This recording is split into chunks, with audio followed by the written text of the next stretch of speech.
Amida Butsu, Namamida Butsu, Namanda, Namanda, Namanda, Namanda, Namanda, Namanda.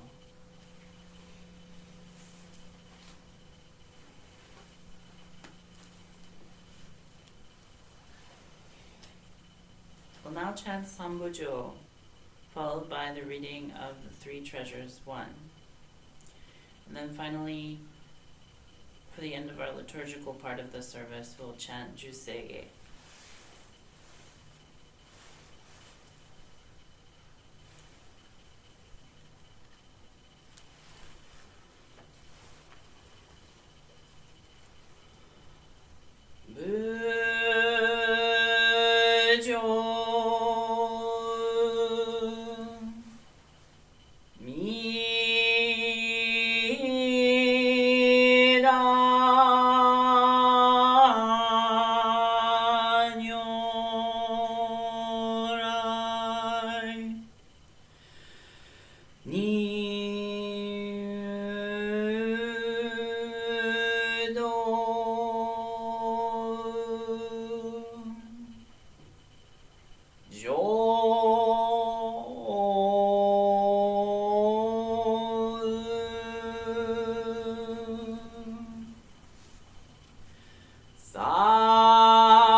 Treasures.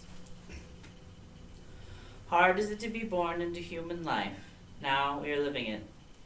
Difficult is it to hear the teachings of the Blessed One, now we hear it. If we do not realize the truth in this life, when will it be realized? Let us reverently take refuge in the three treasures of the truth. I take refuge in the Buddha. May we absorb ourselves in the principle of the way to enlightenment and awaken in ourselves the supreme will.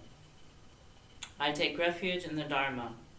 May we be submerged in the depths of the doctrine and gain wisdom as deep as the ocean. I take refuge in the Sangha. May we live in harmony in the great assembly as disciples of Buddha and be freed from all hindrances, becoming units of true accord in the life of harmony, in a spirit of universal oneness, freed from the bondage of selfishness. Even through myriad ages of kalpas, hard is it to hear such an excellent, profound, and wonderful doctrine. Now we're able to hear and receive it. Let us thoroughly understand the true meaning of Tathagata's teaching. Namo Amida Butsu. Namo Amida Butsu. Namo Amida Butsu. Namandab, namandab, namandab, namandab, namandab, namandab.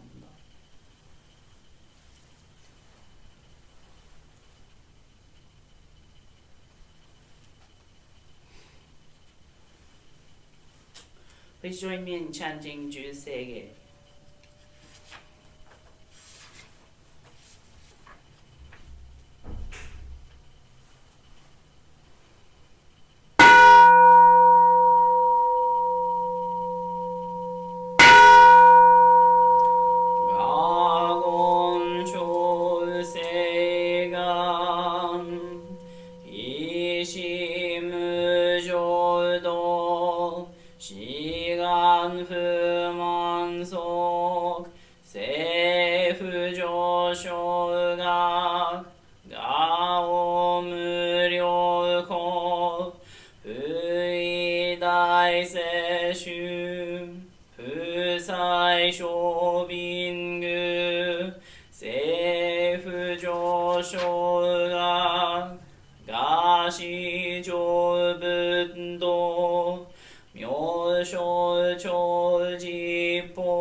Namo Amida Butsu. Namo Amida Butsu. Namo Amida Butsu. Namanda, Namanda, Namanda, Namanda, Namanda, Namanda, Namanda.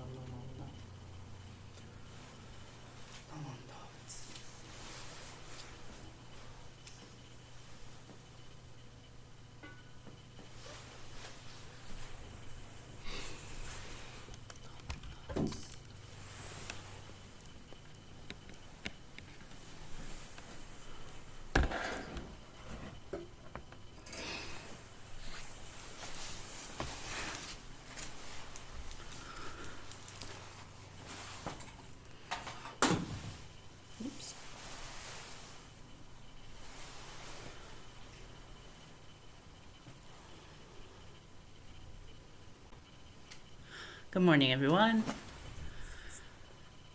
I hope you've had a nice weekend. I'd like to start the next portion of our service, which will be my Dharma message. And for that, the beginning of the Dharma message, I want to share with you a children's book by the author Tracy Sorrell, if that's okay. I wanted to honor Native American Heritage Day, which was last Friday, and Indigenous Peoples Day of Mourning, which was last Thursday. And so as part of that, I wanted to share this book.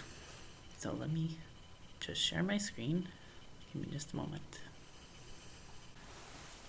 Okay, so the name of the book that I'd like to share is called We Are Grateful, Otsaliheliga. Cherokee people say Otsaliheliga to express gratitude. It is a reminder to celebrate our blessings and reflect on our struggles daily, throughout the year and across the seasons.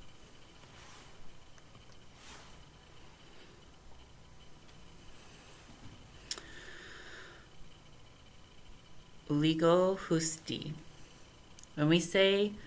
When cool breezes blow and fall leaves fall, we say Otsaliheliga.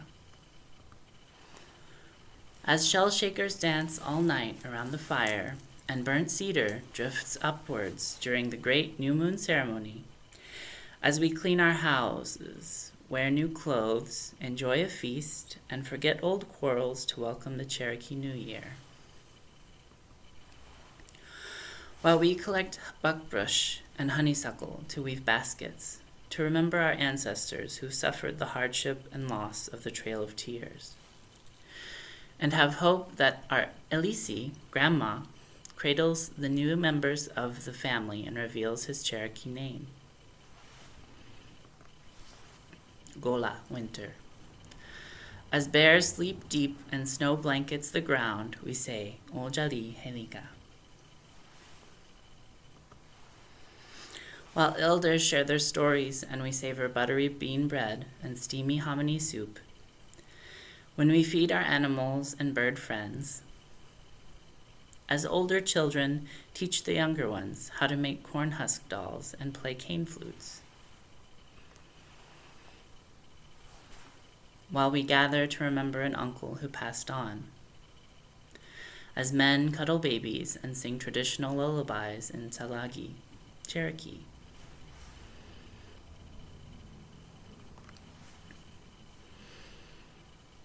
Gogei, spring. When showers fill streams and shoots spring up, we say Otsaliheliga. While men sing, asking for thunder and lightning's protection of the emerging sprouts, and women tend, as we gather wild onions, spring's first food, and serve them with hen's eggs, as we practice patience to sew pucker toe moccasins and coil clay to build beautiful pots, as we plant ani, strawberries, and ancestral stories' sweet-smelling reminder not to argue with each other, as we embrace a clan relative heading off to serve our country. Goki, summer. As the crops mature and the sun scorches, we say Otsaliheliga. When we grasp our gigs and wade into the cool creek to catch crawdads for supper, as we sink our teeth into the season's first harvest at the green corn ceremony. While we click-clack sticks, chase a small ball and fling it high at the stickball game pole. When we recall our ancestors' sacrifices to preserve our way of life. To celebrate Nulistadi Dola, history, and listen to our tribal leaders speak at Cherokee National Holiday. Every day, every season. Otsaliheliga, we are grateful.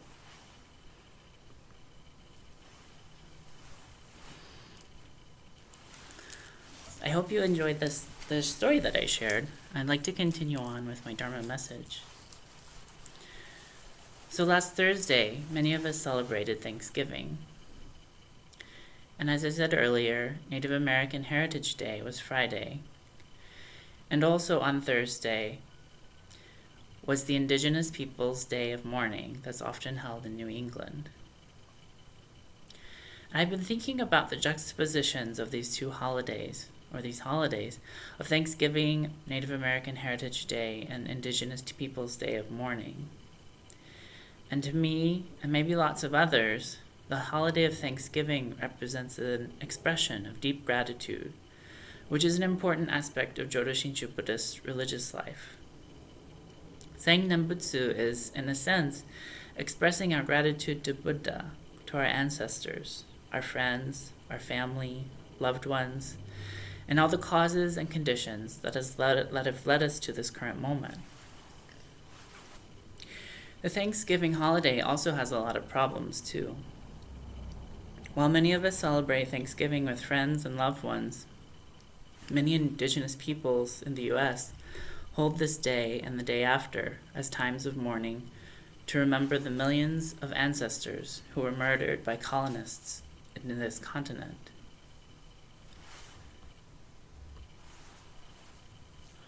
Here's an idyllic painting by Jean-Léon Jerome Ferris, depicting the myth of the first Thanksgiving. The painting, like the myth that we've been told for all of our lives, is problematic, as it portrays an idealized version of the first Thanksgiving feast, full of stereotypes and inaccuracies. The clothing of both the Pilgrims and the Wampanoag people is inaccurate. And this just furthers the mythical United States narrative of Thanksgiving, which is problematic when we place it beside the historical truth. Maybe most of you, like me, were taught growing up in school that European settlers came to America seeking refuge from oppressions, such as the Pilgrims and other religious minorities. There are also companies seeking riches and resources and new trade routes to Asia. Put in those terms, very simply, those goals might not seem too bad, or maybe good for people in Europe. We're also taught that settlers struggled, and they were reluctantly offered food and help by indigenous peoples. Maybe that's partially true, but the actual truth is much more complicated. Indigenous peoples were living for thousands of years in this continent that we call America. They had tribes, kingdoms, economies, cultures, and religions all of their own. They knew how to care for the land and to nurture their people. But so often we're taught that Europeans brought enlightenment to the Americas, to the indigenous people who live here. That quite simply isn't true. Interactions between Europeans and indigenous peoples here ended with the subjugation and colonization of indigenous peoples. The truth, even if we're taught about culture from American indigenous peoples, is that there were hundreds of nations with distinct languages, cultures, religions, political relations with one another. All of this means that there's no unified American indigenous peoples experience. Earlier, I chose to talk about this idea of gratitude, of Otsaliheliga, from the context of Cherokee culture, because I'm from southwestern Virginia, which is native Cherokee land. I have ancestors who are Cherokee, my paternal great-great-grandmother, who I don't know much about, and it's really difficult to find much about her. My grandparents also have a lot of interest in indigenous people, and I grew up in an environment with mixture of stereotypes from old American cowboy and Indian films, learning a little bit about my ancestry from my paternal grandparents, and finding out that they also donate to Cherokee Reservation in North Carolina. Thanksgiving is a significant holiday in the United States, and it contains an important message, but alternative narratives are often overlooked, especially how the United States myth of pilgrims and indigenous peoples share dinner together. Broadly, as a Buddhist, I encourage us to navigate and understand real history, not just the stories that were told. This means looking more closely at causes and conditions, at the karma of the world that we're living in. We should honor the suffering of others. Learning allows for growth and change, which leads us to have a mutual respect for others, and helps us as we strive for equality and peaceful coexistence. Seeing what we have and understanding the present moment as it is, and all of the actions that have led to this point, is a powerful way to experience gratitude.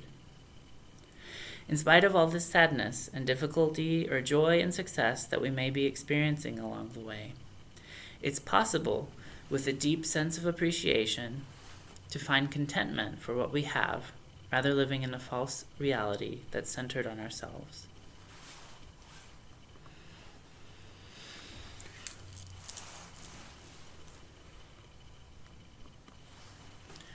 According to the tribal history of the Cherokee people have existed since time immemorial, with their oral history extending back through the millennia.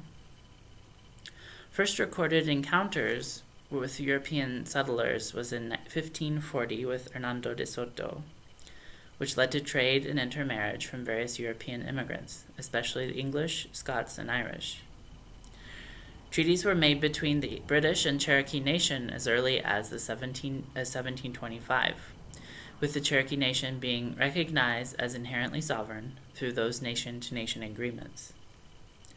Cherokees took up arms in various sides of conflicts between European factions in hopes of staving off further predations of Cherokee land and their sovereign rights.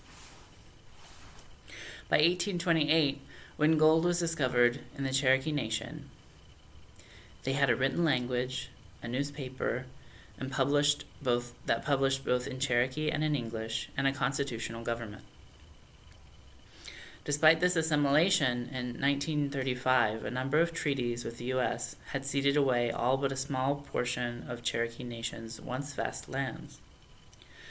Under mounting pressure to give up what land they remained, a small group of Cherokee leaders signed the Treaty of New Dakota that year, agreeing to relocate the entire Cherokee Nation to western lands where some of the tribe, who became known as Old Settlers, had already moved.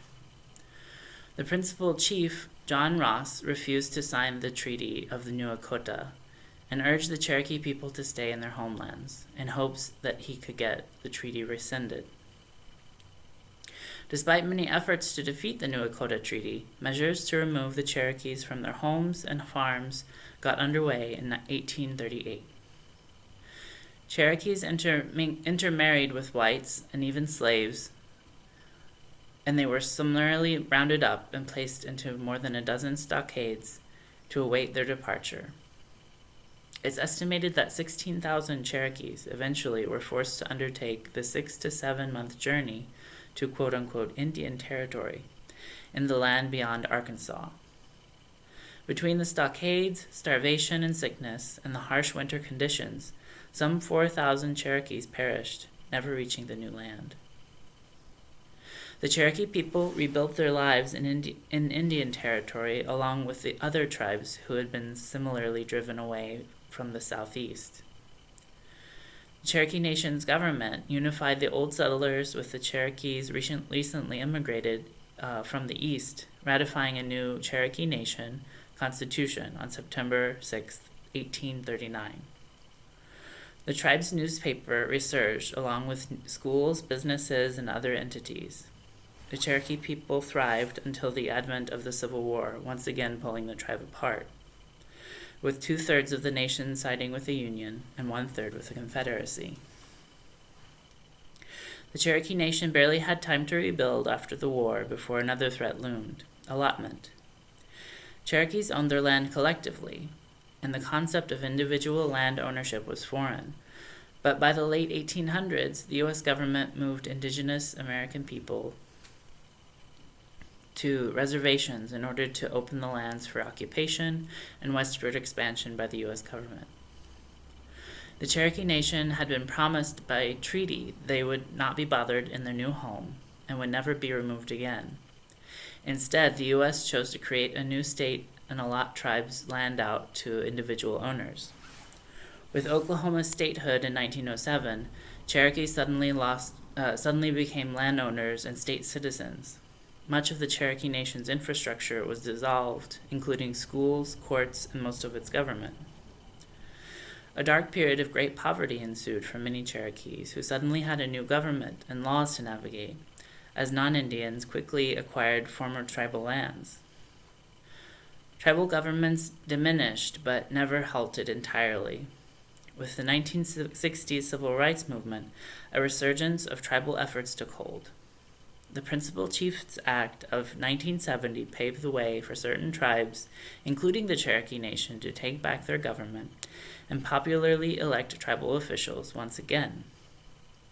In 1971, the first Cherokee Nation election in nearly 70 years was held, and a new constitution ratified in 1975.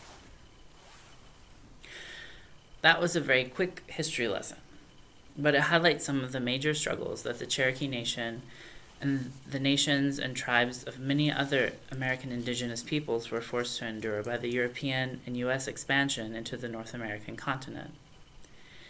In my meager efforts to honor American indigenous peoples on American Heritage Day and Indigenous Peoples Day of Mourning, I felt it important for us to understand just a little bit more of the history of the Cherokee Nation. What does all of this history and this understanding of suffering, of power, of colonialism, have to do with Thanksgiving, with Buddhism? And what does it have to do with me, with us and our Sangha? First, I wanted to talk about this brief discussion on the history of the Cherokee Nation as one aspect of the relationship of American indigenous peoples and European settlers and the U.S. It's easy for us to overlook the injustices of the past which persist to this day in favor of more comfortable narratives like the harmonious mythology of the first Thanksgiving holiday.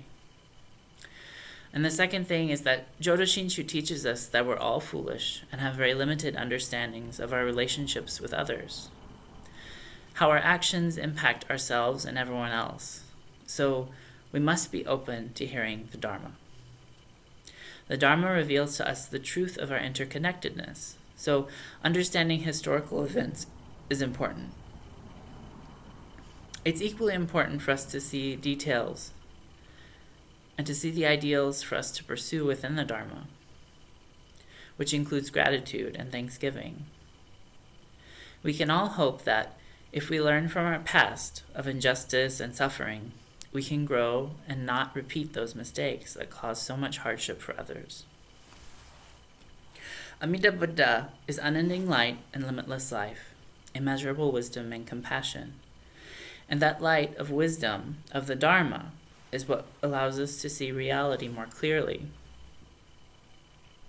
When we look around honestly and acknowledge everything and everyone that supports our lives, we're able to experience gratitude and say Namo Amida Butsu.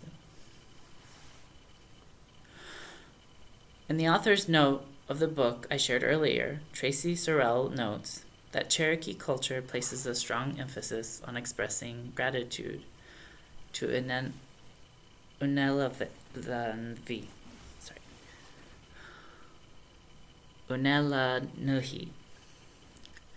the one who provides all. She also says, we also show gratitude for one another. Animals, birds, plants, fish, the cosmos, water, and land. Cherokee people believe that recognizing and honoring the ways of the sacred and the duties of life are interwoven, requires effort, ritual, and awareness, but above all, gratitude. Similar to expressing our gratitude through Nembutsu,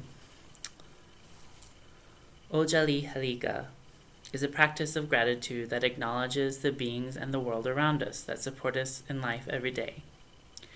In spite of the terrible difficulties imposed upon their nation, Cherokee people are able to celebrate their culture and the spirit of the people through Otsaliheliga.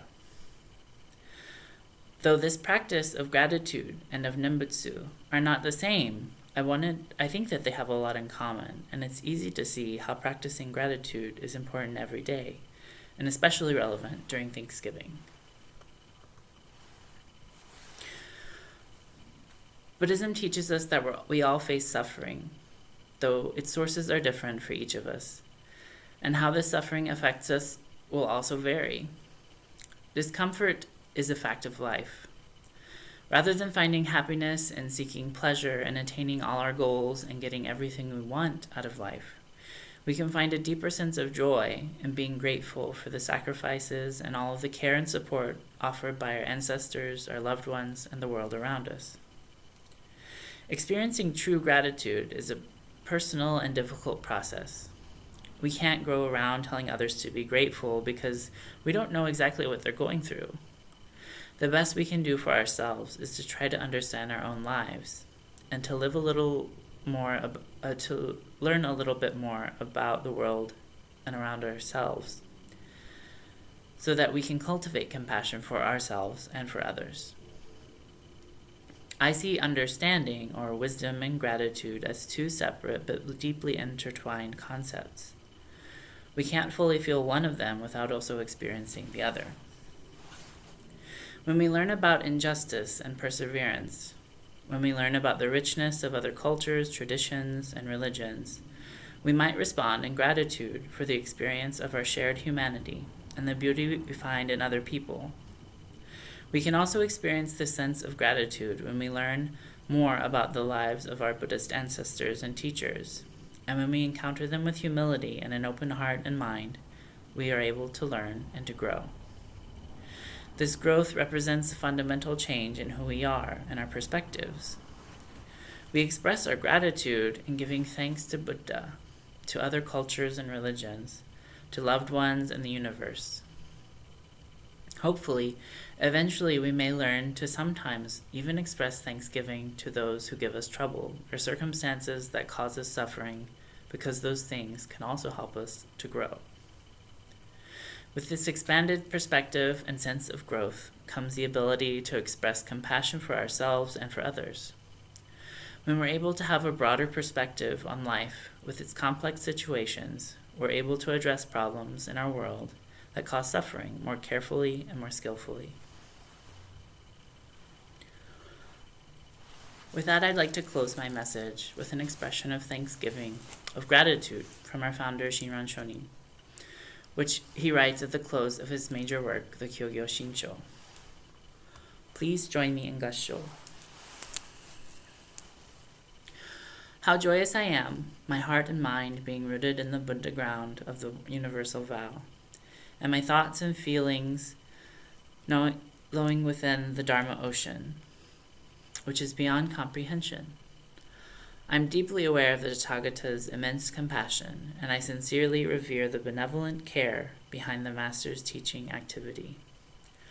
My joy grows ever fuller, my gratitude and indebtedness ever more compelling. On seeing a bodhisattva perform various practices, some give rise to good mind, and others to a mind of evil.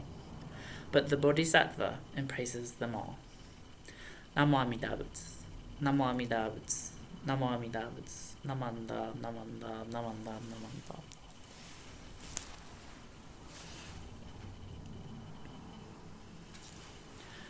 With that, I'd like to end today's Dharma family service. I hope you all have a good Sunday. I'm going to end the recording now so that we can sit around and talk for a few minutes.